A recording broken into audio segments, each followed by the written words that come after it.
Good evening and welcome to this Festival of Ideas event, Spooker Trouper, ABBA Voyage and the Rise of Digital Ghosts. My name is John Robinson. I'm a professor in the Department of Electronic Engineering at the University of York. One of the reasons why it's a privilege for me to be chair of this session is that some of my research touches on some of the technology side of what we'll see. But the main reason why it's a privilege is I am an ABBA fan of many years standing. Our title today shows that the event is founded on ABBA Voyage, but more generally it's concerned with the insertion of digital doppelgangers into all kinds of media. So real people are introduced into movies and live stage activities and so on. So not just ABBA, but Peter Cushing in the Star Wars spin-offs, Audrey Hepburn in that chocolate commercial of a few years ago, sometimes the dead, like Peter Cushing and Audrey Hepburn, and sometimes, of course, the still living, but de-aged, as in the case of Agneta Born, Benny and Frida. So to tell us about all of this, we have Nick Bax. Nick Bax is the founder and creative director of Human Studio, also known as Human VR, which has a growing portfolio of immersive work. And he's a recognized creator and innovator of XR content. He is currently XR Stories Research Fellow at the University of York, following his PhD study at the University of Sheffield, exploring mixed reality storytelling with particular regard to nonlinear narratives and the virtual recreation of people, places, and memory. In 2018 and 2019, Nick was selected for the UKRI UK-China Creative Industries Programme in Shanghai as sole representative from Creative and Digital Yorkshire SMEs. Dr. Jenna Ng is Senior Lecturer in Film and Interactive Media at the University of York. Her research centres on digital visual culture, and her books include Understanding Machinima, Essays on Films in Virtual Worlds, and The Post-Screen Through Virtual Reality, Holograms and Light Projections, Where Screen Boundaries Lie. The latter, in particular, explores holographic projections in relation to digital death, life, and afterlife. There are ghosts yet amongst and of the living. So now I will hand over to Jenna to begin the presentation today. So love it that you're an ABBA fan. I think I'll speak for myself and Nick here. So ABBA fan doesn't really appear in our intros, but we are interested very much in this show, in ABBA Voyage in this show, because, you know, performed in its own right at the arena at the Queen Elizabeth Park. And yeah, so we're interested in this show that's performed in its own arena, stands as a show that we think is really special. And we think it's very special because it is essentially a performance of ABBA music in real time by virtual avatars, which have also been dubbed avatars, in a live setting on the stage before 3,000 viewers. And importantly, as John, you have mentioned, not appearing as themselves now, because they're all in the 70s, as they are now, but de-aged. So appearing as they looked like in the 1970s when ABBA was first entering superstardom and when the group were in their 20s, right? So that first part of virtual performers of avatars is not new. We have had real-time appearances of virtual objects in the actual realities of live shows.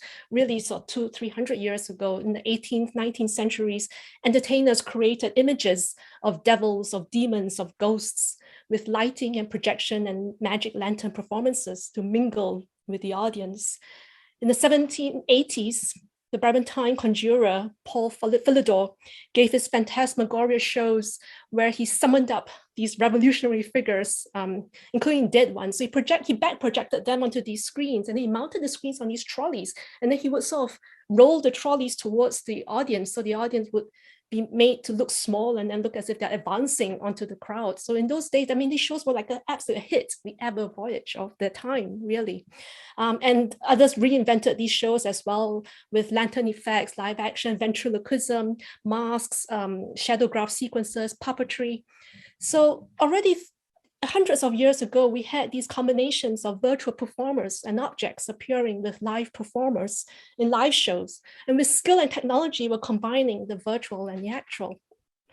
Fast forward to the 21st century, we can see that virtual performers really come into their own.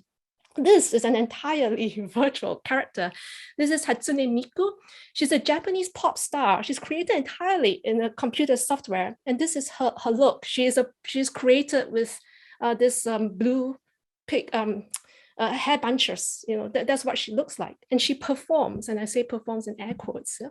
She performs in sold out concerts, in Japan and around the world, appearing as a 3D holographic projection, singing, again in air quotes, as a digitally synthesized voice. So this is from 2007. And other virtual performers as well. This is Gorillaz. There's Madonna in the middle performing with Gorillaz. So Gorillaz is a music band that is made up of human musicians.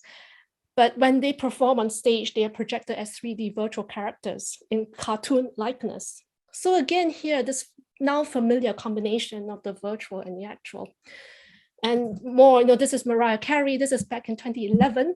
So about 10 years ago, performing live simultaneously in 5 European cities for a Christmas marketing campaign for Deutsche Telekom. So the simultaneity is the marketing gimmick, right? So she appears and she says, oh, I'm now appearing simultaneously in 5 cities. We're all connected, because the idea of that connection with Deutsche Telekom, right? So, but essentially she could only do that because she is a holographic projection. Couple more, this is Julian Assange, 2014. At the time, he was resident in the Ecuadorian embassy in exile. Here he was being beamed into the United States to have an interview with Eugene Jarecki at the Nantucket conference. So in real time, he was doing this interview with the filmmaker, Eugene Jarecki. So they were conducting this in real time. And here they were managing a holographic, so actual virtual high five. So Julian Assange back in the embassy, right? He was sort of just moving his hand to try to meet Eugene's hand. He can't see because, he was in the embassy. So here again, there is this lining up, this simultaneity of the virtual and the actual together on this stage. And finally, this is the Illinois Holocaust Museum, also in the States, where audiovisual recordings and scannings of Holocaust survivors were recreated in 2017 as 3D projections to appear live in front of the museum's visitors. So what's interesting here is that they used machine learning software to produce replies to be made to visitors in real time. So these replies were made with the survivors' voices and their words, so that they could reply in real time to visitors' questions. So, if the question was asked, like, how old are you? So the holographic projection would kind of reply, I was born in 1925, whatever, do the maths. So, and they do that with the voice recordings of these survivors. So not only does the virtual here appear with the actual, but there's also this meaningful real-time interaction between them via the algorithm. And then, of course, we have a sort of a whole slew of dead artists that have been resurrected for concert performances with the living, and even having whole concert tours to themselves. So this is the famous example, Tupac Shakur with duetting with Snoop Dogg at Coachella in 2012. So Tupac died young in 1996, and in 2012 he kind of came back from the dead to do this duet. So it's the first, if not one of the first, sort of resurrected concerts. It attracted a lot of attention at the time, Tupac back from the dead. But there were like so many after that.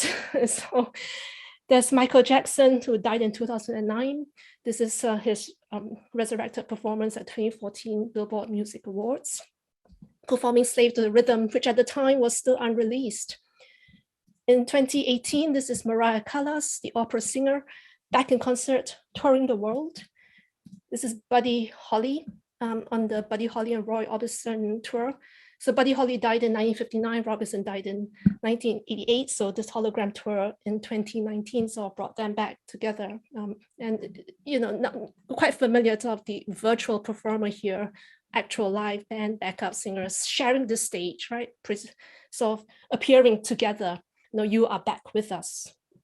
And the latest in this series, I believe, is Whitney Houston. So she died in 2012. This was a 2020 tour. So just as a note, while we're here at Whitney Houston, I mean, you can kind of see like her cutout. You know, she's not really standing. She's standing at a very strange height, right, from the backup singers on the stage, and then she's kind of there. You can kind of see the cutout here.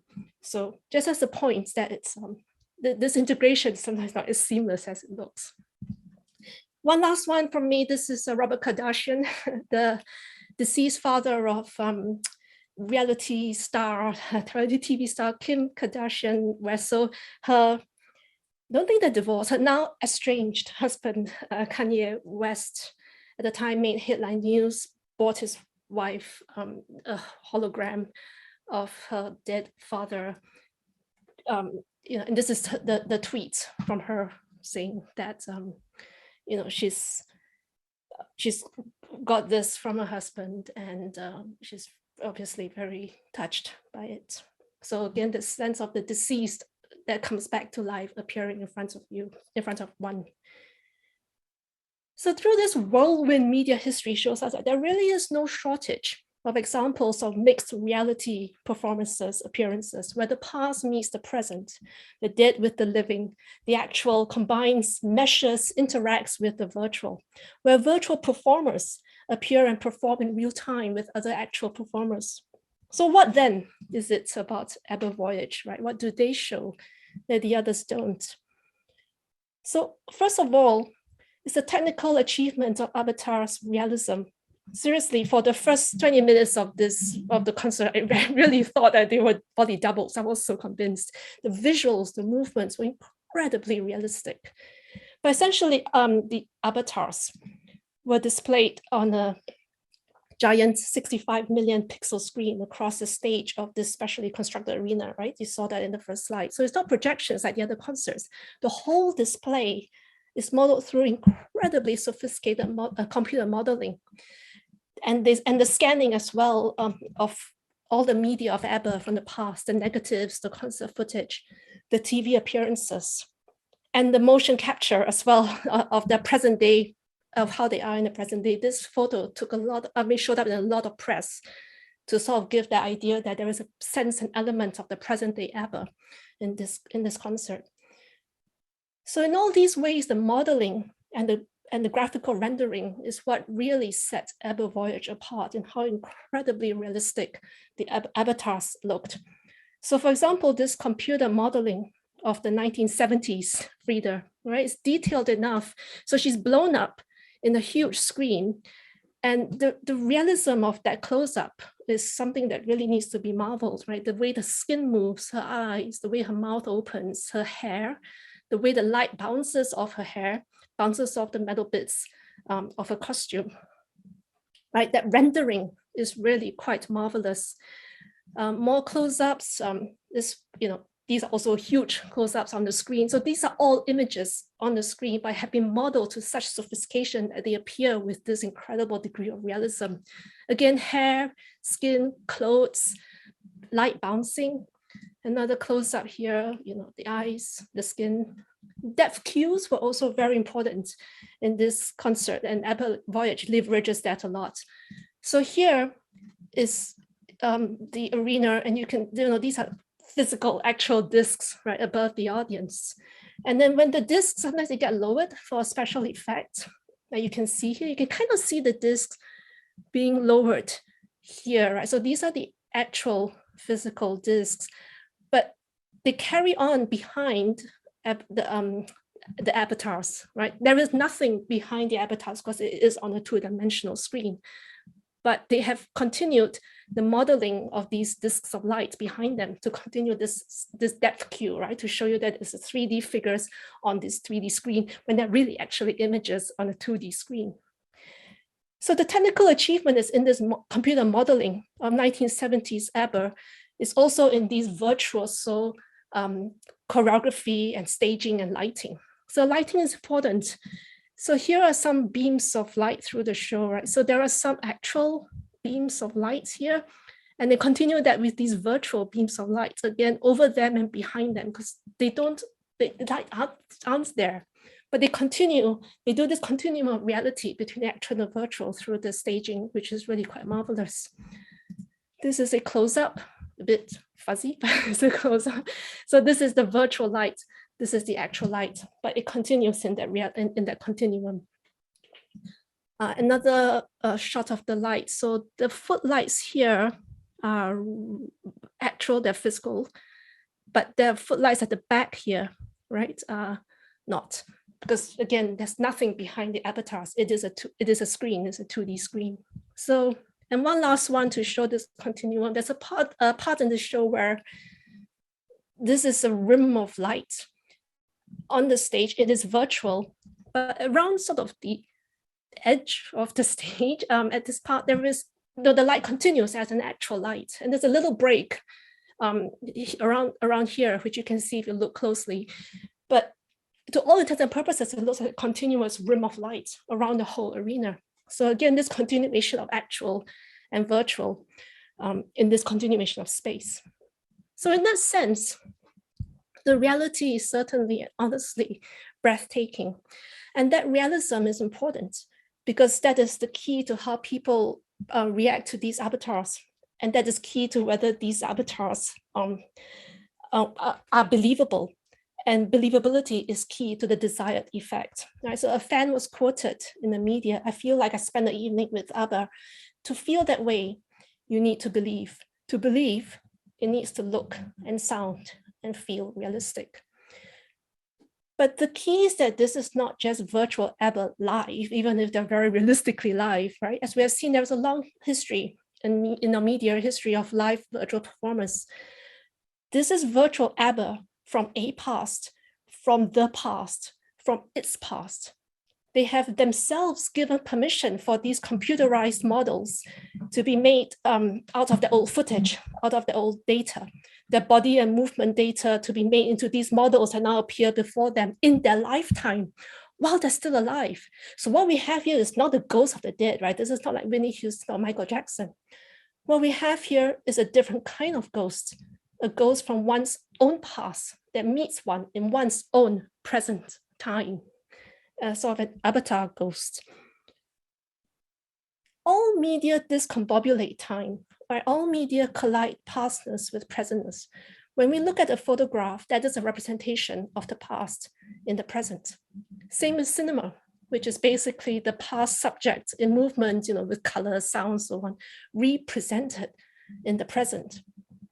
But here, ABBA Voyage collides the past and the present with specific intent. Right? Remember, they all consented to doing this. It's a specific intent to externalize that pastness, to commodify memory and nostalgia as digital data that can be repackaged, and ultimately, which is really what's happening here, becoming capital to be sold.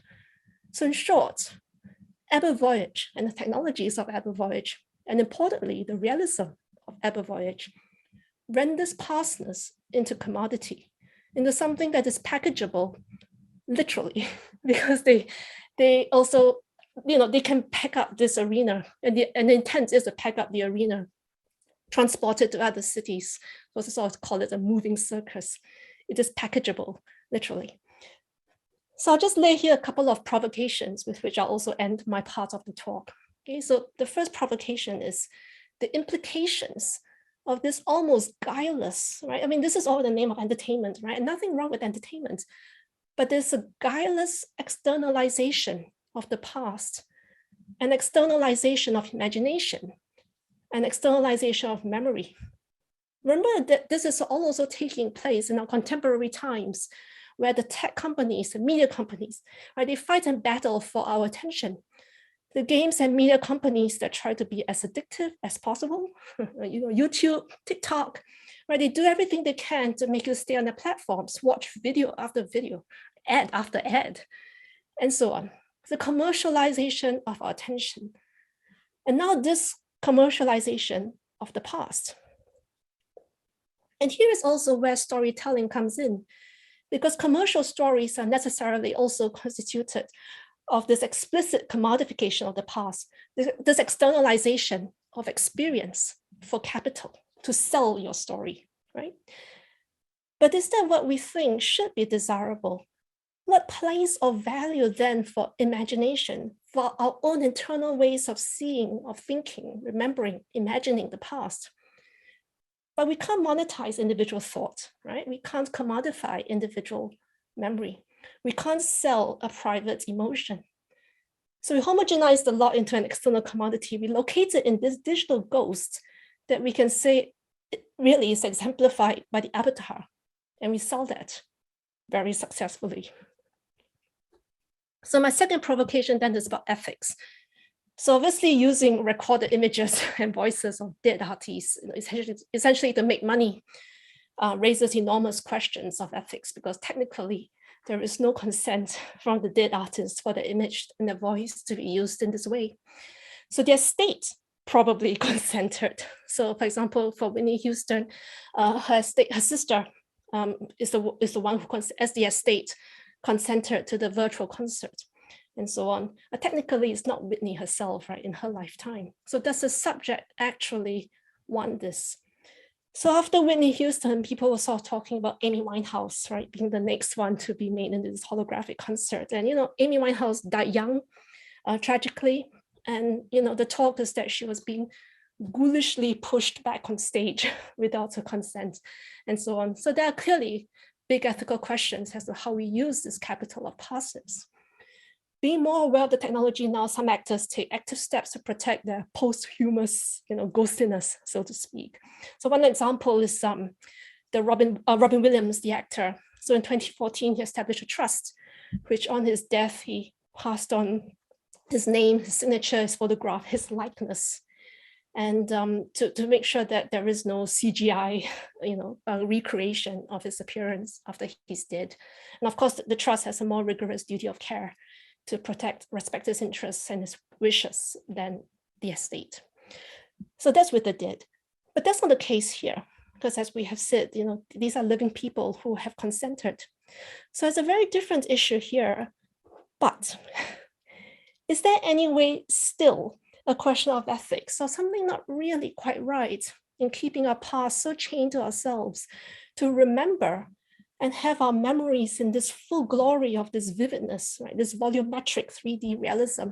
And again, think about this in the bigger context of our contemporary digital media, where our digital footprints, our digital data, potentially meaning as long as the tech companies want to keep it, right? But potentially they last forever. After the court battles, we have established a right to forget.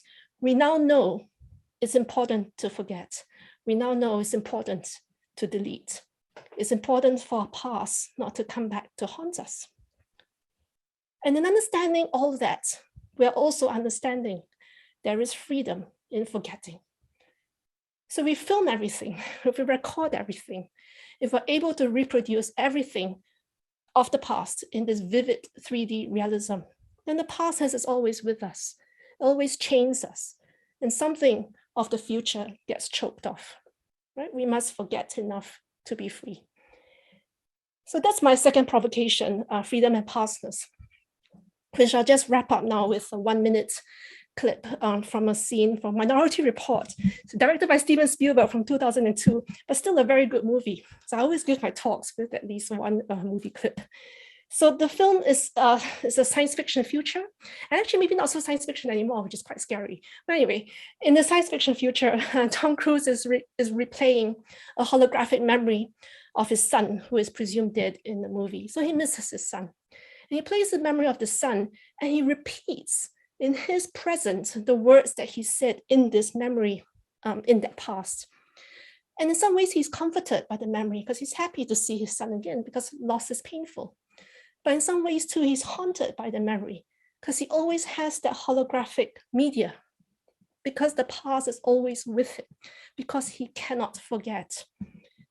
So I'll play this. It sounds a little bit soft, but you can hear it, I'm told. So I'll just play this for a minute. Sean! Hi, Daddy. Can you teach me how to run faster? Because all the kids at my class run faster than me. No. That's good, eh? Look, keep your knees up. Like that. Good. Like that. Like that. Like that. High, high, that, like high. that. See, you're a natural runner. Gotta keep running. Gotta keep running. Gotta keep running. Gotta keep running. Will I be as fast as you someday? Oh, I think you'll beat me someday. You're gonna beat everybody. I think you'll beat everyone someday. I gotta go. Bye. No, wait. Hey, You what gotta about give my me a kiss? kiss. Not on the lips. Only Mommy kissed me on the lips. Yeah, all right. I love you. I love you, Sean. I love you, Daddy. Yeah. So just final words to wrap up the scene. Oops. Sean! From Alvin Saad, a Singaporean poet and playwright that I love his work, but words from him. You cannot step into the same river twice. Not only is it not the same river, you're also not the same person. Okay. So I'll end my part here. I'll pass the microphone, so to speak, to my collaborator, my partner in crime, Nick Bax, for more ABBA Voyage. I'm going to talk a little bit more about ABBA and also how they fit into what we call the reality-virtuality continuum, which you can see here. I'm not going to get too technical. I'm just going to mention this. I think it's important when we're talking about mixed reality to explain what we actually mean. So this is from '94, so it's nearly 30 years old. In the early 90s, there was a lot of interest in virtual reality and a lot of research, and that you can see here that Milgram and Cushing, what they sort of looked at was I like to call this the VR spectrum, to be honest, or the VR rainbow, I like to call this. And it's really the backbone for what we talk about spatial computing. So you can see there on the left, you've got real environments, so a completely real world, real objects, as we've had for centuries. And then on the right, you've got a virtual environment, which is a virtual reality, which is totally computer generated. So something you might see in a VR headset, for example. And then in the middle, it's sort of mixed. So you've got augmented reality, which is putting CGI content onto the real world using usually an electronic device, or augmented virtuality, which doesn't happen so much, which is taking real elements and putting them in a virtual world. So this is something that someone like Nintendo's been very successful at, where they might capture your face and then that becomes part of a game. So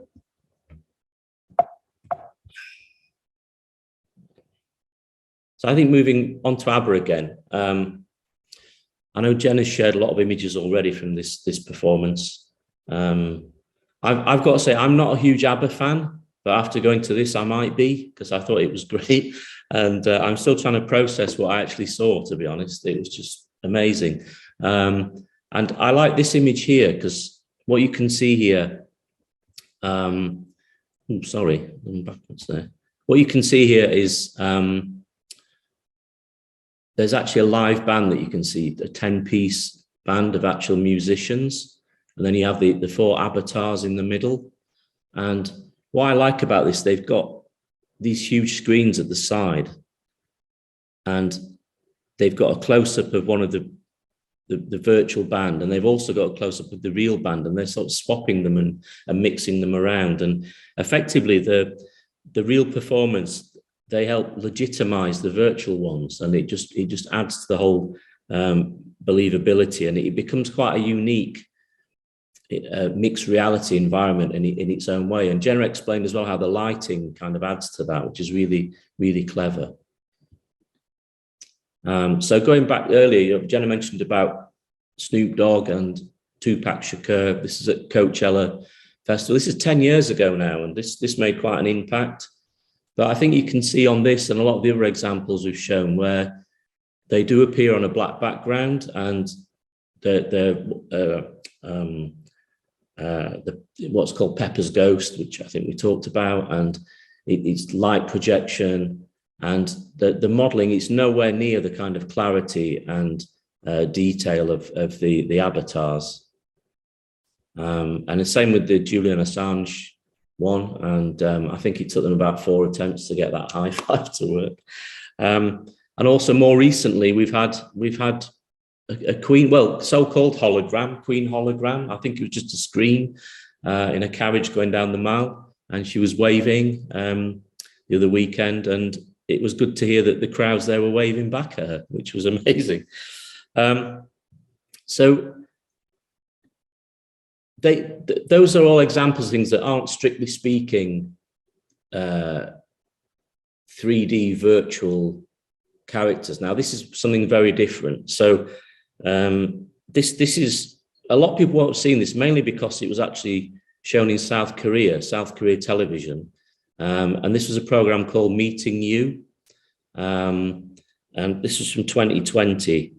And it really does tie with the clip from Minority Report that Jenna showed. And this is a real life, genuine mother who's grieving for her child. So she lost her child, I think she was about 7, and she had a sudden serious illness, and the mother never got to say goodbye to her. And the people within the medical community surrounding her, they suggested, or they thought that she could be helped by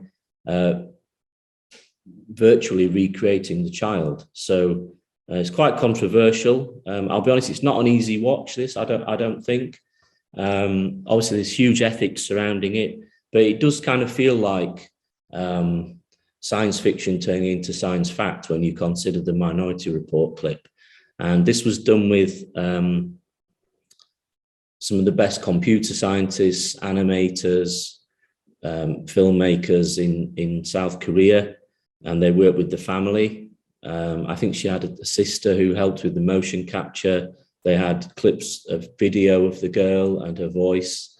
And you can see here the mother, she has, I think it's like 20 minutes with her, and they have like a party and they play. And you can see she's got the VR headset so she can see her virtual daughter, but also she has the gloves, so they're like, it's like haptic, so she can actually feel and touch and hug.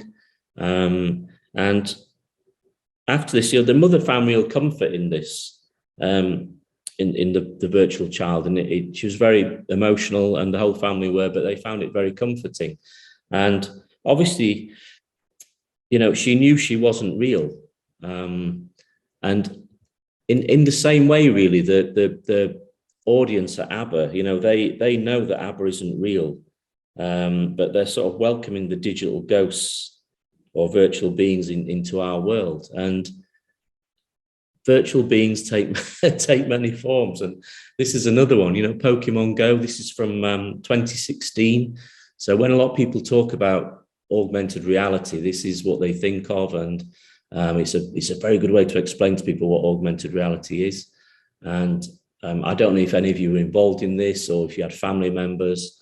I had a son at the time who was obsessed with this. We didn't see him for about a month. He was out all the time trying to find these Pokemon everywhere.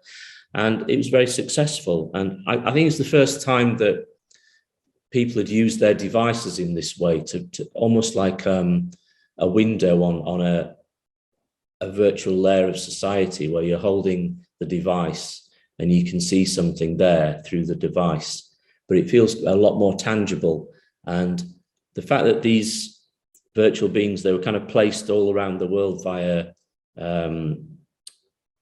GPS or global positioning system. And the magic is they're there and you can see them, and you go back the next day and they're still there, or someone else comes and they're at the same spot. So it has a lot more tangibility and a sense of sharing, I guess, as a community, if you like.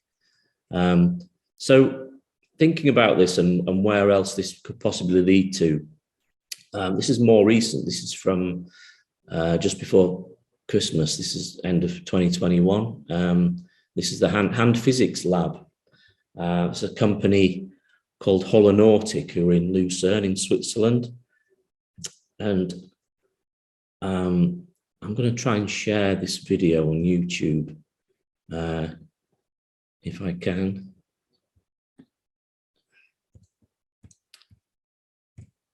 Yeah. I'll keep the sound off because it's quite loud.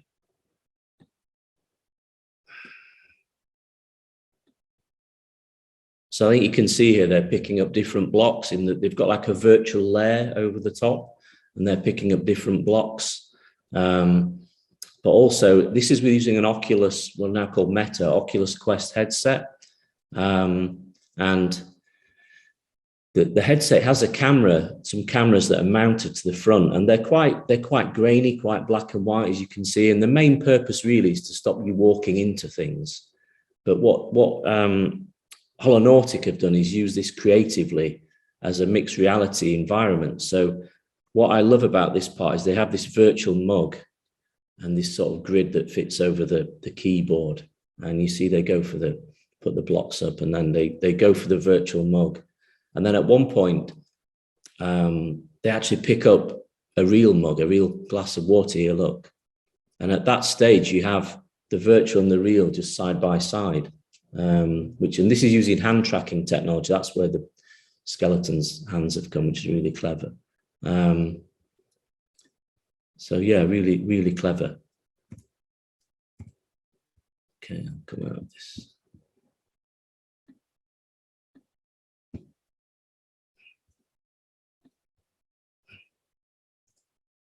So what about creative uses? I mean, we've seen some technical things there, and how can this be used creatively moving forward? And this is from my own creative practice. This is called the Neon Pack from earlier this year. And with this, this was with the team at Human and Dan Fleetwood in particular. And we used the existing real location, and it was recreated in VR. So it's not just people, it's places as well that can be recreated really accurately in VR. And then we place these fictional virtual beings. These are like neon animals, very different kinds of Pokemon really, within it. And the location is very spatially very accurate. This is based on a short story that I wrote about these beings, and they come to life at night, and they rampage through the decks of these housing blocks. And it's very spatially accurate, the location here. And we used architects' drawings and photography and imagery, and the virtual characters were made to fit exactly to this space, and they would fit seamlessly within the physical space, within augmented reality. So really, I see these in what I would term as metaverse ready, because they've been made to fit a space, and you could experience the same thing you're seeing here, but within the real space. And you could argue that ABBA is a similar phenomenon, the way that they've been modeled and the level of detail. So what I'm going to do, I'm not going to show a clip of that. I'll put these YouTube links in the chat so everyone can have a look. This is a 360 VR experience. It's fantastic on a VR headset, but it does work on a laptop as a 360 film and on mobile devices as well. I think at the moment, the best way to show these experiences, the best devices are the ones that everyone has, because more people can enjoy them. So just finishing off really, and going back to ABBA, I think the interesting thing with the hand tracking demo I showed you is how the use of the real mug made the virtual seem more real. But within that demo, the virtual mug actually looked more convincing and more real. And the whole ABBA performance is a similar experience where the real elements sort of really bring the virtual to life, and they really help these digital ghosts, if you like, sort of step into our world. And I think moving forward, what will be really interesting is to see how these virtual beings are going to be accepted by us, and not just famous people coming into our world, but maybe more personal level family members as well.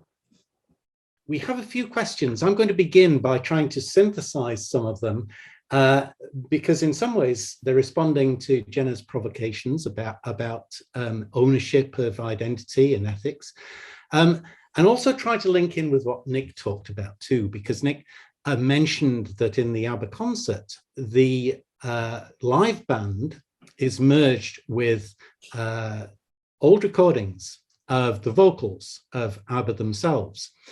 And I suppose the question to you would be is, can we learn anything from what has happened with the way people sound for trying to talk about the way people look? So in audio, people have used remixes for many years. They've manipulated what people have said and made them behave orally in different ways to what they actually did. Does that give us a precedent for understanding what we can and should do with the way people look?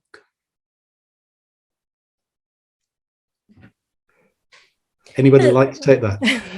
I can jump in first. Yeah, it's interesting you brought, so sound, you're right, absolutely. Music, sound is the first way in which we brought in these actual and virtual. So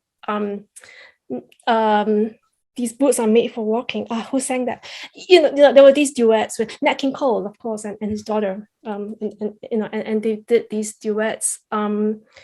So sound is the first way, I think, in which we had mixed these together. As to what they should be, yeah, I mean, Nick and I talked about, so this is like virtual cosmetic surgery, really, right? It's a continuation of what they can. I mean, with Botox and everything that's carrying on at the moment. Yeah, but you're right. I mean, virtual identities is so fluid, and there is this spillover, this bleed now into changing our actual identities as well.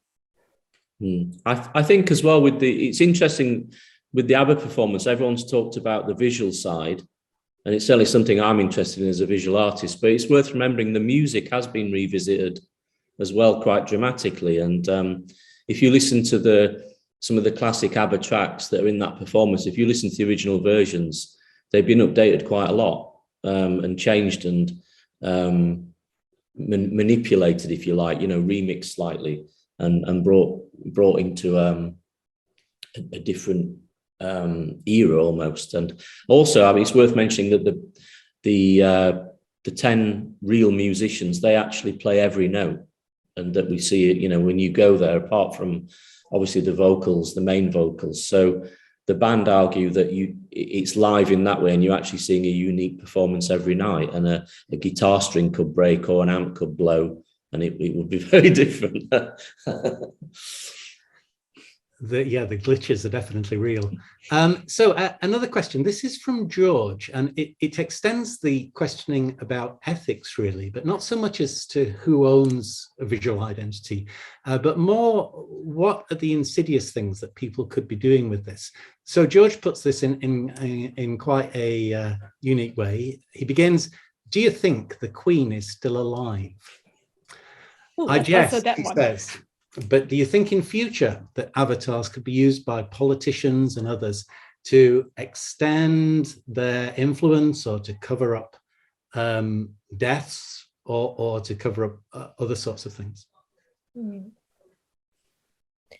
Yeah, so I'm not going to answer the question directly, but what I would like to say, it's interesting you bring this up, George.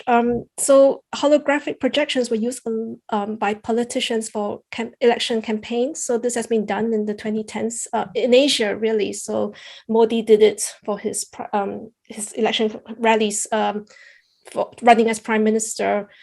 the Indonesian president as well, for his election campaigns, also projected holographic images of himself live in real time in his rallies. There were also others. The mayor of Lyon in France, I think, also projected himself because he couldn't appear somewhere. He had to, So politicians, people of high profiles, are indeed doing this, projecting themselves as themselves. And because there is this acceptance now of sort of virtual being that we're seeing, that is, sold for ABBA Voyage. I mean, there is, we know it's not the person, but there is a certain acceptance of an existence of the being through that virtuality. So how that could then translate into a reigning of power is going to be a very interesting question, I think. Yeah, it's very interesting. Yeah, I think as well with if we think about how we actually hear from people and experience them, a lot of it's via social media. So if their social media channels are kept going after they've gone, and then occasionally, you have CGI images of them doing things or uploaded, then a lot of people wouldn't know the difference. I don't think. A lot of people live through their social media channels, so they could be made almost immortal through that, I guess. Yeah. Mm. Yeah, it's really cool. Sorry, just to come, because the Queen has always said, I need to be seen. She has, emphasized this a lot. So the visuality of her on the balcony in the streets is so important. But when we have a visual realism that is so real, then we need to ask again, right? How and in what way is power exercised? How and in what way do we believe the Queen? So Casey has a question, which I think relates to some of the things that Nick was talking about. With how much this technology is progressing, do you think it will eventually become more readily available to all, less expensive and still detailed? So what do you see as the trajectory of this kind of technology? Yeah, absolutely. If you'd have said to someone, the general public 20 years ago, that they'd have a little piece of glass in their pocket that they could pull out and find almost any fact in the world instantly, they probably wouldn't believe you. And they wouldn't believe not just that something could exist, but that they could actually afford it. And that's actually what's happened. And we pretty much take it for granted now. But I think given that what needs to happen for say, augmented reality wearables like this to become more commonplace is actually quite a small jump. It's not that big to look. If you think how far we've come in terms of devices and portable devices and data, it's quite a small jump. And all the elements that we need are kind of there in terms of convergence. So if you think about 5G, AI, the devices getting smaller and faster and more powerful, and things like the software becoming more available. I mean, certainly within my creative practice, the kind of VR work we do, we use a program called Unity to create environments, and we're working now with Unreal Engine, and these have all come from video game industry. They've spent so much money on them, and a lot of time and effort, and they're basically giving them away for free for people to use. So yeah, I think it will become more democratic, and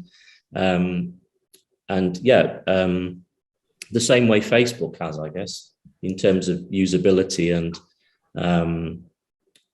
just ubiquitous. Yeah. But I'd like to bounce back to Casey, really. Do you want this? Right? Is there value in finitude? Is there value in something that is not always readily available? And I don't think it's a very clear-cut answer. I think absence makes the heart grow strong, fonder, right? That kind of thing, right? There is something that if something's always on tap, maybe it's not that valuable anymore. Thank you. So I'm going to ask a question from James now, and I'm going to piggyback on it, something of my own opinion of ABBA Voyage. So see what you make of this. James says, are there contradictions or tensions between the overarching desire for realism and the reliance on physiological gaps or tricks that are dependent on our biological composition. I'm wondering about the possibilities in art, psychology, even spirituality and cognitive development if we branch out from realism into more abstract forms. My corollary to that question is one of the things that I regret to say I was disappointed about ABBA Voyage. I did love it, actually, I must confess that. But one of the things I was disappointed about is that this is a band who, even in their cheesy 70s videos, experimented with changing their visual identities. And of course, 20 years ago, they were in a video as goofy looking puppets. And I can understand that the idea of the realism of the avatars and so on was something that the producers wanted to maintain. But yet they could have had songs where there were more stylized representations of them, where they did other things that were non-physical. And I was kind of disappointed that they weren't a bit more adventurous. So there's two questions in that, really. One is James's original one about the artistic tensions between realism and imagination. And then if you have any comment on the show itself, that too. I can answer the one that's not about the show. On Nick, if you want to go ahead. No, you go ahead. I'll do the show one. Okay, good. Divide and conquer. Yeah. So James, really cool point. I don't know whether your background, you sound like an art history. So I'm thinking about media. I'm thinking of cinema history. So in early cinema, we kind of had two schools of two schools of aesthetics. The realism school, which is what we have today. So all the cinematic techniques, the edits, the 180-degree rules, all the rules that we have of editing today is to create this sense of realism. So cinema today looks realistic, because the other school of aesthetics then was the sort of formalist school, where cinema, things are skewed, the lighting is off, that kind of, because it is to show a particular formalist artistic aesthetic of cinema as art. So the Hollywood one school has won over the other. So I think there is always that desire in the human condition for mimicry, for realism, because I think there's always this desire to remake the world. We want to play God, right? And we do that with our art. So I see that I will reflect on your comments in terms of cinema history. Yeah, I think I agree with you, actually, John, about the show. I think they could have pushed the artistic side more, and certainly a more sort of surreal side. For me, one of the best things about virtual reality or bringing CGI into our sort of real world is you can do things that are impossible, and you can do things that defy gravity, and you can have huge things floating in the air, and just bring things back that don't exist anymore and put them back in a city centre or something. For me, that's the really exciting part. And I think with ABBA, there was a chance where they could have done more like that. I mean, the creative practice piece I showed with the neon animals floating down a walkway, I mean, that would be impossible to actually do that physically, but you can do it in extended reality. That's something you can do. And yeah, just having, it's a chance to do the impossible, isn't it? So bringing back ghosts is one thing, but then also just having forms or shapes, and they can be quite abstract or more human forms. Just doing things that are, regardless of budget or skill, are impossible to do otherwise, I think is one of the great things about this technology and this emerging art form. So we're getting very close to the end. So what I'd like to do is just to read out a question, which I think is more of a comment, and then to close with a question that revisits some of the themes and allow you both to say the last thing on that closing question. So first of all, the comment from an anonymous attendee. Have the panel read the book The Machine Stops, which is a short story, I think, by E.M. Forster? the society depends entirely on content generated on screens. No one goes into the outside world because they're being told they don't need to anymore. Written in 1928. Doesn't end well for everyone. So I don't know if either of you had read it. You may want to give a comment. Or I've not read it. If you read okay, it, right, but it sounds like it's worth chasing up anyway. So finally, I will let you sum up by responding to Damien's question, who quotes Jeff Goldblum in Jurassic Park. Your scientists were so preoccupied with whether or not they could, they didn't stop to think if they should. Should they have done this? Well, I think in terms of ABBA, I think definitely yes. But obviously they're around to decide that, aren't they? And I think when someone's passed away, you're in a more ethically grey area. So I think it's quite different. But yeah, this is going to be a whole new area of ethics, isn't it? In terms of what what should be done, and just because you can do something, should you do it? And yeah. And I know within academia, there's people drawing up rules and thinking of which questions we should be asking, and it's a total minefield, isn't it? But it's an interesting one. Yeah, I'm not as positive, I think, as Nick. I'm still thinking about it. I think I love the show. It's hugely entertaining. I had a great time, and then. Unlike Whitney Houston, and so on, there isn't that question, that really jagged question of we're exploiting this, we are ghoulishly bringing someone back onto the concert stage.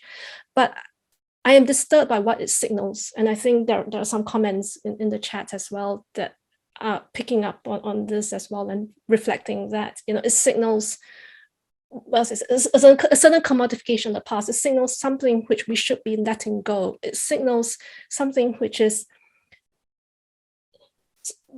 that finitude is part of the human condition. I think we are born, we live, we die, right? Mortality, all of these are fundamental parts of who we are, what we are as human beings. And bringing back the past, colliding them in this way, having something that's always on tap, I'm not sure if that's, well, as I said, where then is value, right? Where is the value of inner life, of imagination, of individual thoughts? And if everything's for sale, then what do we have left? So on that point, we will close. And can I say thank you to all our audience? Thank you for your questions. Thank you for taking part. Thank you particularly to the two of you, Nick and Jenna, for your stimulating, thoughtful presentations about ABBA Voyage, but obviously about digital ghosts in general. So we very much hope that you will continue to engage with the Festival of Ideas. The website is yorkfestivalofideas.com. That's all one word, that first part, .com, for full details of the festival program. And we'd love to hear your thoughts on these events and continue the conversations using the hashtag #YorkIdeas. So thank you and good night.